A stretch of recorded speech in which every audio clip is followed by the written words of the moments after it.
मोनू सवेरे उठकर अपनी गाय मोनी को चारा डालते हुए उससे बातें कर रहा था। मोनी गाय भी खाते हुए आंखें मटकाते हुए उसकी बातें बड़ी ध्यान से सुन रही थी। अरे मेरी प्यारी गैया, आज कुछ ज्यादा दूध दे दे मैया। कुछ और पैसा आ जाए तो तुम्हारा मोनू आज मेला देखने चला जाएगा। तुम तो जानती ही हो, आजकल अठन्नी दिए बिना जलेबी भी नहीं मिलती। झूला झूलने के लिए झूले वाला 4 आने मांगता है। यदि तुम्हारी कृपा हो जाए तो ये बंदा आज मजे से झूला भी झूल पाए और मिठाई भी खाए।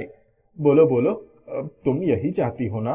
मोनी गाय ने आंखें मटकाकर हामी में सर हिला दिया। मोनू ने मुस्कुरा दिया।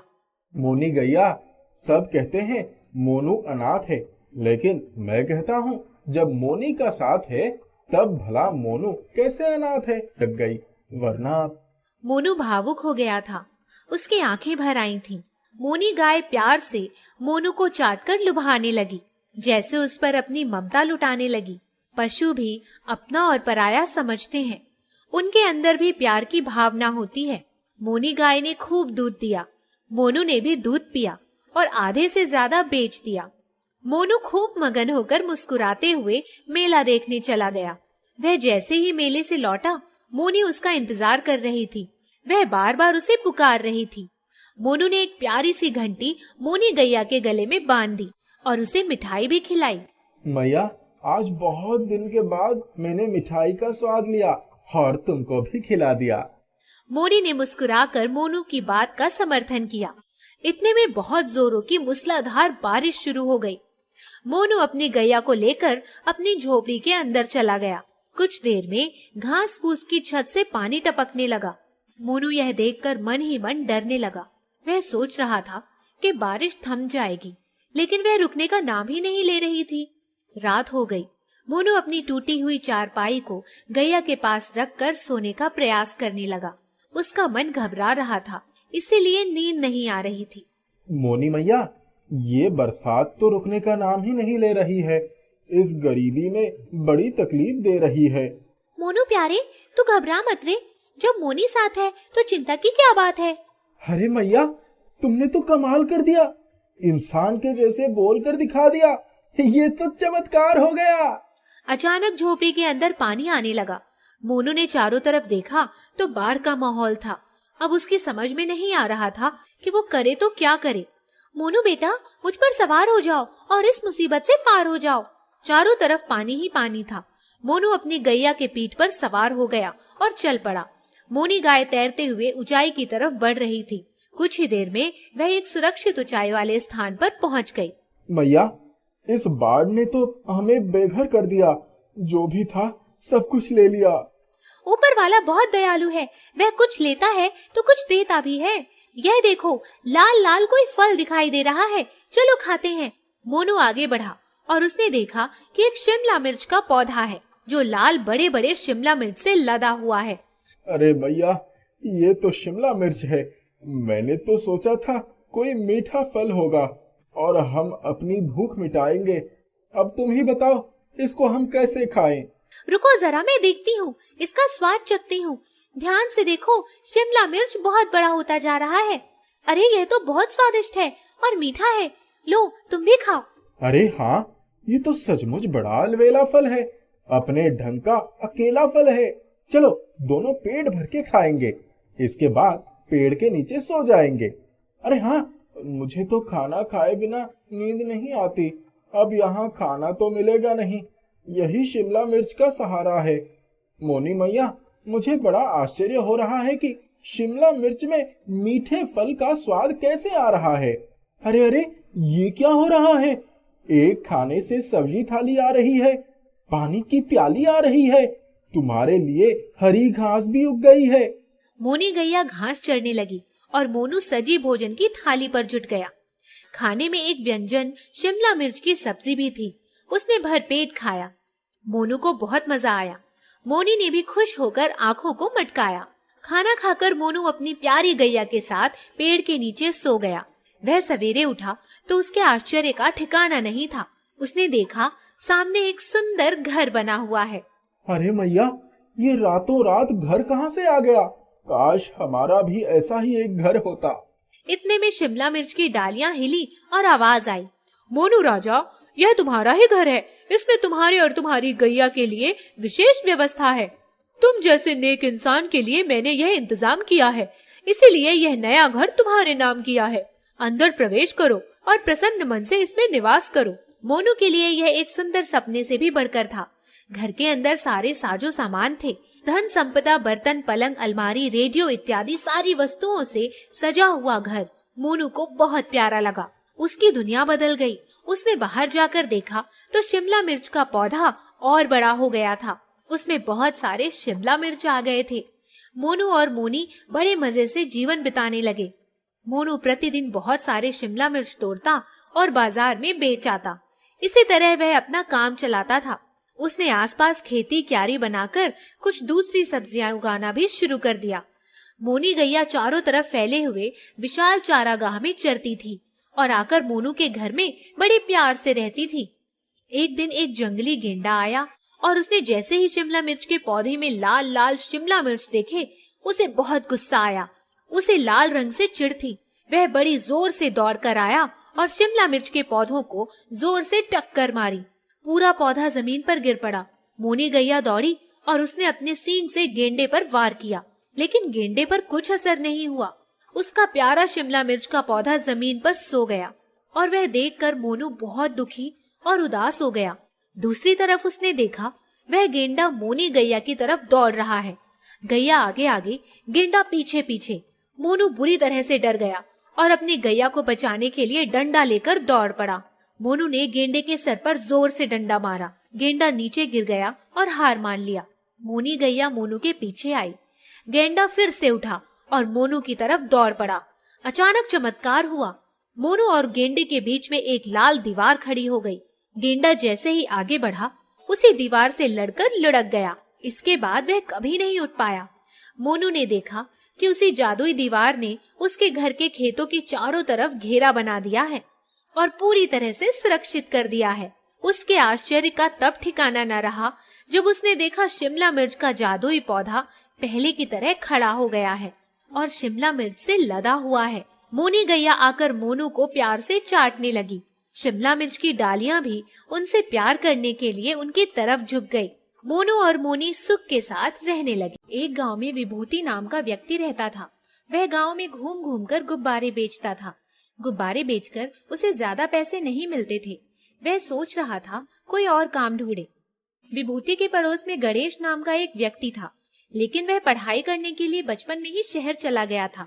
विभूति और गणेश दोनों ही बचपन में बहुत अच्छे दोस्त थे। पढ़ाई पूरी करके गणेश वापस गांव आता है और घर वालों से मिलता है और विभूति से भी मिलता है। कैसा है भाई, तू तो इतने सालों में बदल ही गया। अच्छा, सिर्फ मैं ही बदल गया? तू भी तो बदल गया है। बोल, क्या काम कर रहा है शहर में? क्या बताऊं यार, पढ़ाई पूरी करने के बाद भी कोई नौकरी नहीं मिल पाई। हाँ यार, मैं भी कोई खास काम नहीं कर रहा।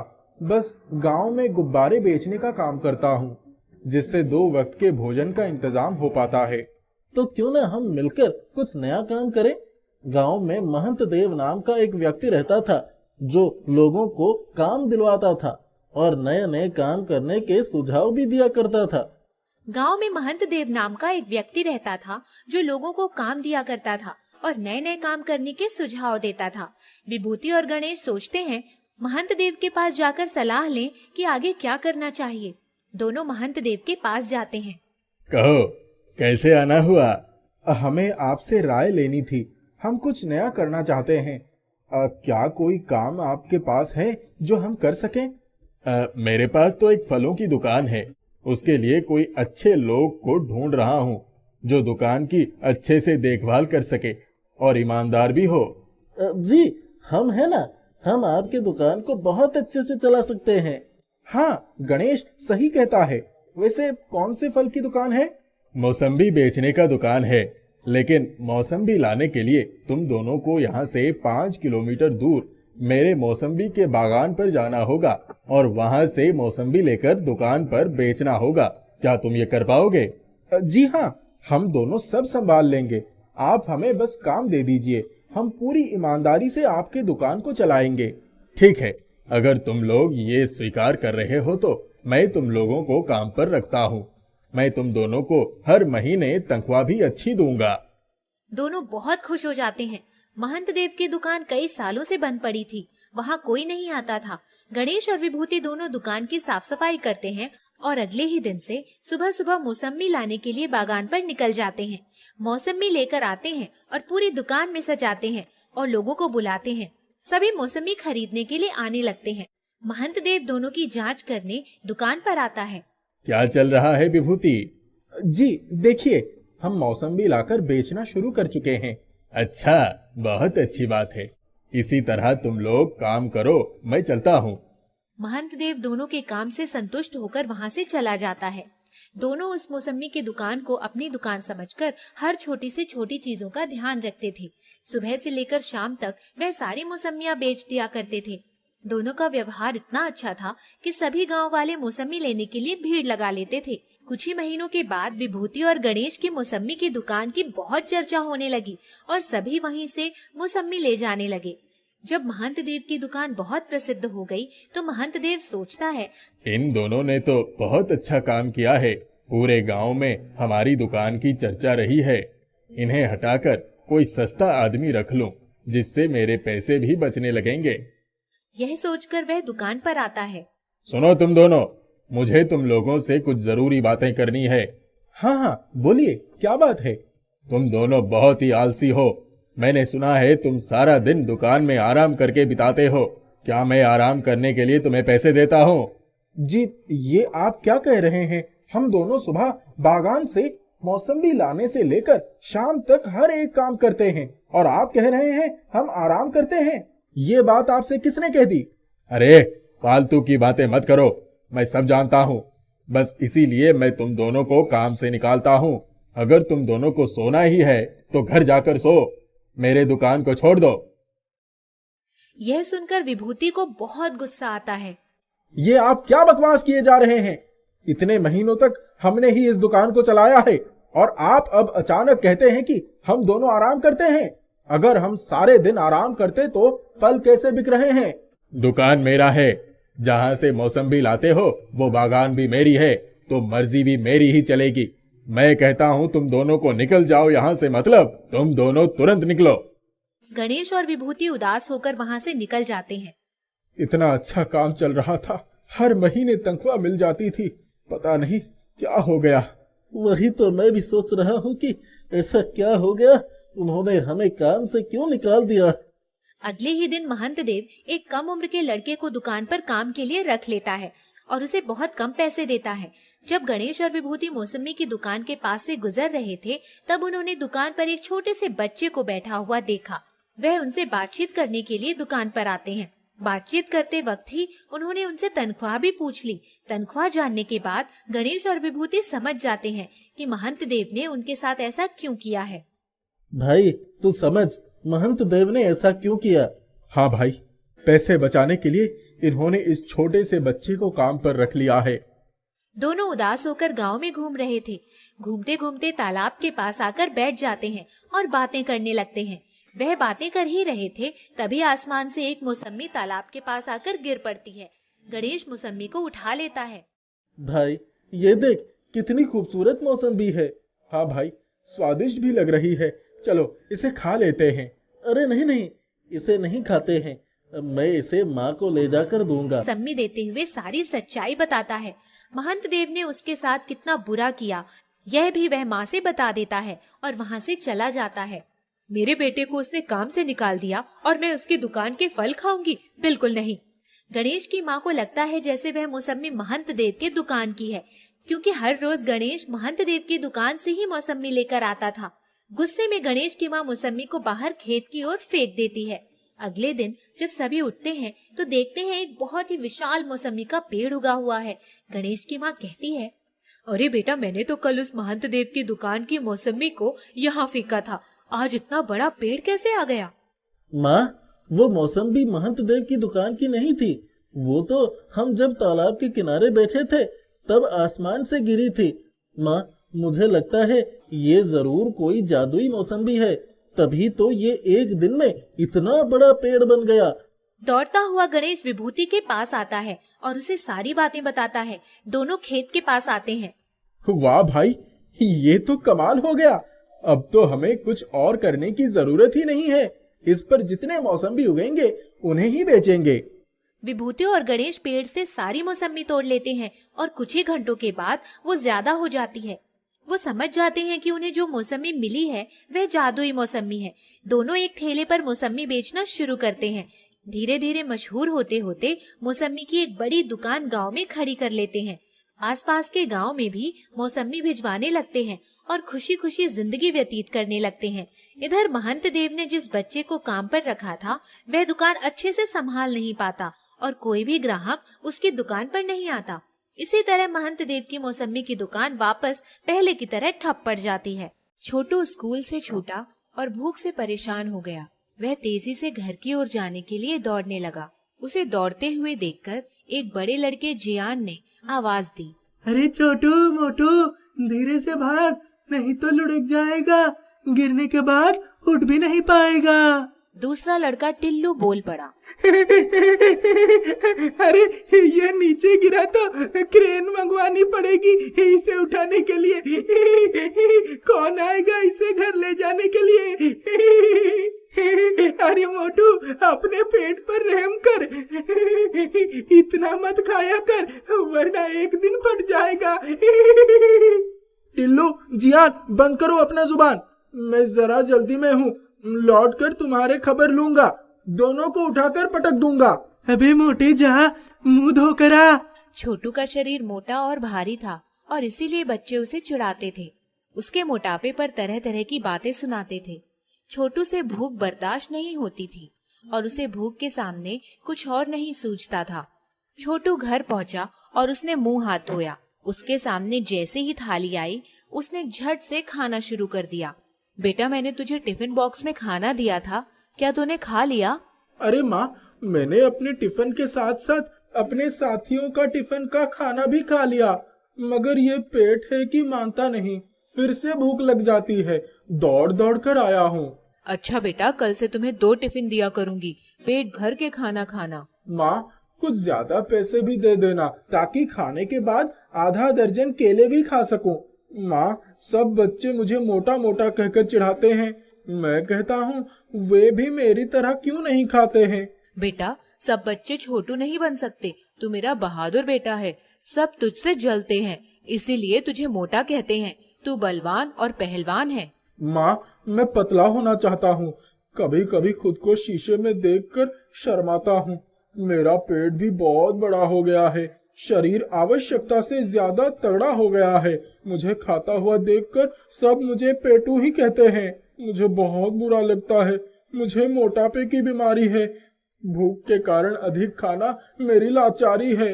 बेटा, चिंता मत कर, धीरे धीरे सब ठीक हो जाएगा। जब तू मेहनत करेगा तो पेट अंदर चला जाएगा। कुछ देर के बाद छोटू जियान और टिल्लू के साथ खेलने चला गया। वहाँ टीना भी आई थी। टीना, तुम मेरी पार्टनर बन जाओ। चलो हम दोनों मिलकर इन दोनों को डरा देंगे। मैं मोटू की पार्टनर नहीं बनूंगी, मैं जियान की पार्टनर बनूंगी। टीना, तुम मेरी पार्टनर क्यों नहीं बनना चाहती? तुम बहुत मोटे हो, मोटे बच्चे मुझे पसंद नहीं। छोटू को टीना की बात से बहुत दुख हुआ और वह मन ही मन सोचने लगा कि काश वह भी छरहरे बदन का स्मार्ट बच्चा होता तो कितना अच्छा होता। टीना झट से उसकी पार्टनर बन जाती, उसे कोई नहीं चिढ़ाता। कुछ देर के बाद मायूस होकर टिल्लू खेल के मैदान से घर चला गया। वह अपने घर से एक डिब्बे में पनीर लेकर आया और इसके बाद तालाब किनारे एक टीले पर बैठ गया और पनीर खाने लगा, लेकिन अपने मोटापे पर पछताने लगा। कुछ देर के बाद उसके सामने एक दुबला पतला कमजोर बंदर आ गया। छोटू समझ गया कि वह पनीर की लालच में आया है। बंदर मियाँ, मैं जानता हूँ तुम्हारी नजर पनीर पर है और मेरी चिंता मेरे शरीर पर है। यार, कुछ उपाय करो, मैं भी दुबला होना चाहता हूँ। ये मोटापा बड़ा दुखदायक है। इतना कहकर छोटू ने पनीर के 2 टुकड़े बंदर को दिए और बंदर ने बड़े मजे से उसे खा लिया। वह फिर कुछ और पनीर की लालच में बैठा रहा। छोटू ने उसे फिर खिला दिया। बंदर भाई, मेरा दुख दर्द कोई समझता नहीं, कोई बांटता नहीं। इस तरह कब तक चलता रहेगा? जमाना मुझे कब तक मोटा कहता रहेगा?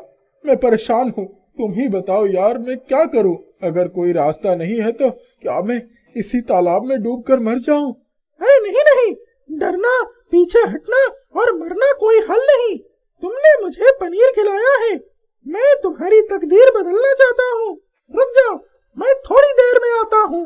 बंदर कूदते हुए जंगल में चला गया और कुछ देर तक वापस लौटकर नहीं आया। ऐसा लगता है ये बंदर पनीर खाना चाहता है, लेकिन वादा निभाना नहीं जानता। अब इसका इंतजार करना बेकार है। छोटू जैसे ही चलने की सोच रहा था कि अचानक वही बंदर आकर उसके सामने खड़ा हो गया। भाई, तुम क्या समझे थे मैं वापस नहीं आऊंगा? अरे जब वादा किया है तो उसे पूरी तरह निभाऊंगा। ये लो इमली है, चमत्कारी, गुणीकारी, लाभकारी जादुई इमली। इस एक इमली से क्या होगा? अरे ये तुम्हारा पेट भरने के लिए नहीं लाया हूँ, बल्कि तुम्हारे पेट को कम करने के लिए लाया हूँ, मोटापा भगाने के लिए लाया हूँ, तुम्हारी किस्मत चमकाने के लिए लाया हूँ मेरे भाई। क्या ये संभव है? मुझे कैसे यकीन होगा? अरे हाथ कंगन को आरसी क्या, खाओ और खाकर खुद जान जाओ। इसके बाद मुझे आकर हंसते हंसते सुनाओ। बंदर भाई, इस इमली को मैं जरूर खाऊंगा। भगवान का नाम लेकर सबसे पहले खाऊंगा। छोटा सा टुकड़ा खा लो और इसी में आजमा लो।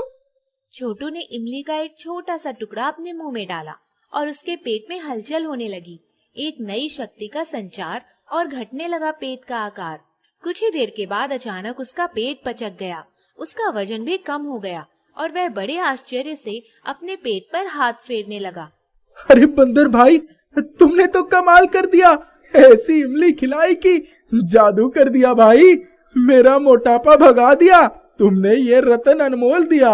छोटू का शरीर एकदम सुडौल, छरहरा और सुंदर बन गया। अरे छोटे भैया, अब तो तुम हीरो नंबर 1 बन गए हो। अब किसके ख्यालों में खो गए हो? मेरे प्यारे दोस्त, मैं तुम्हारा आजन्म आभारी रहूंगा। तुम जब भी आओगे मनपसंद पनीर जरूर खिलाऊंगा। आते रहना दोस्त, मैं भी जंगल में आऊंगा। छोटू इमली लेकर जैसे ही घर पहुंचा, उसे देखकर उसकी माँ की आंखें खुली की खुली रह गईं। अरे बिटवा, इका हुई गवा, इतना बड़ा परिवर्तन। हाँ माँ, सब इस इमली का जादू है। एक बंदर फरिश्ता बनकर आया और उसने मुझे ये इमली दी। जादू का चमत्कार तो आप देख ही रहे हो। छोटू अपनी माँ के साथ सुख में जीवन व्यतीत कर रहा था कि अचानक एक दिन उसकी माँ की तबीयत बहुत खराब हो गई। जब छोटू माँ को डॉक्टर के पास ले गया तो डॉक्टर ने बड़ी गंभीर बीमारी के बारे में उसे बताया। देखो छोटू, हिम्मत से काम लो। तुम्हारी माँ को कैंसर की बीमारी है, इनका इलाज करना होगा। बहुत पैसे भी लगेंगे। डॉक्टर साहब, कैंसर तो बहुत ही बड़ी बीमारी है। ये बताइए, क्या मेरी माँ ठीक तो हो जाएगी? माँ के लिए मैं कुछ भी कर सकता हूँ। भगवान ने चाहा तो वो जरूर ठीक हो जाएंगे। छोटू फिर उसी तालाब के टीले पर पहुंच गया और अपने दोस्त बंदर को याद करने लगा। कुछ ही देर में बंदर आ गया। अरे छोटू भाई, मेरे रहते हुए क्या चिंता कर रहे हो? क्या बताऊं बंदर भाई, अब तो एक बहुत बड़ी मुसीबत आई। माँ को कैंसर की बीमारी है। समझ नहीं आ रहा है कि क्या किया जाए। अरे छोटू भाई, तुम ना चिंता करो। जाओ, माँ को इमली का एक छोटा सा टुकड़ा खिलाओ और फिर मुझसे मिलने आओ। सब कुछ ठीक हो जाएगा, कैंसर भी भाग जाएगा। छोटू ने घर जाकर जब जादुई इमली का टुकड़ा माँ को खिलाया तो माँ को बहुत आराम मिलने लगा। छोटू जब दूसरी बार माँ को लेकर डॉक्टर के पास गया तो डॉक्टर ने टेस्ट किया और हैरान रह गया। उसने रिपोर्ट में देखा कैंसर तो छूमंतर हो गया था। छोटू और उसकी माँ की खुशी का ठिकाना नहीं रहा। जादुई इमली के चमत्कार को वह बार बार नमस्कार कर रहा था। कुछ दिनों के बाद छोटू के घर में उसकी एक दूर की रिश्तेदार मालिनी आ गई। उसने जब इमली के बारे में जाना तो उसे चुराने की बात उसके मन में आई। उसने बड़ी सफाई से इमली को चुरा लिया और उसकी जगह पर वैसी ही दूसरी इमली रख दी। शाम होने से पहले रिश्तेदार मालिनी अपने घर चली गई। उसने इमली का एक छोटा सा टुकड़ा खाया। जैसे ही बैठने जा रही थी चिल्लाने लगी, अरे बाप रे, मर गई रे, मेरे मुंह में आग लग गई रे, बड़ी खुजली हो रही है, बड़ा दर्द हो रहा है। छोटू आजा, मुझे बचा ले, ये इमली कहीं जहर तो नहीं है, मैं मर जाऊंगी। वह इमली लेकर फिर दौड़कर छोटू के घर गई और सारी कहानी सुनाई। बुआ जी, जब आपने मेरी इमली चुराकर दूसरी इमली रख दी थी तो मैंने वो दृश्य देख लिया था। मैंने अपनी इमली आपके झोले में आपकी इमली रख दिया था। अब आप अपने इमली का कमाल देख ही रहे हो, चोरी का हाल देख ही रहे हो। मुझे माफ कर दे बेटा, मेरी जुबान जल रही है, पूरा मुंह जल रहा है, मुझे बचा ले बेटा। छोटू ने अपनी जादुई इमली का छोटा सा टुकड़ा मालिनी के मुंह में डाल दिया और वह दर्द से मुक्त होकर मुस्कुराने लगी। बुआ क्या हुआ? अब तो आराम है। बेटा तूने मुझे बचा लिया, वरना आज मेरा बुरा हाल था। छोटू और उसकी माँ उस जादुई इमली के साथ बड़ा सुखी जीवन व्यतीत करने लगे और लोगों का भला करने लगे।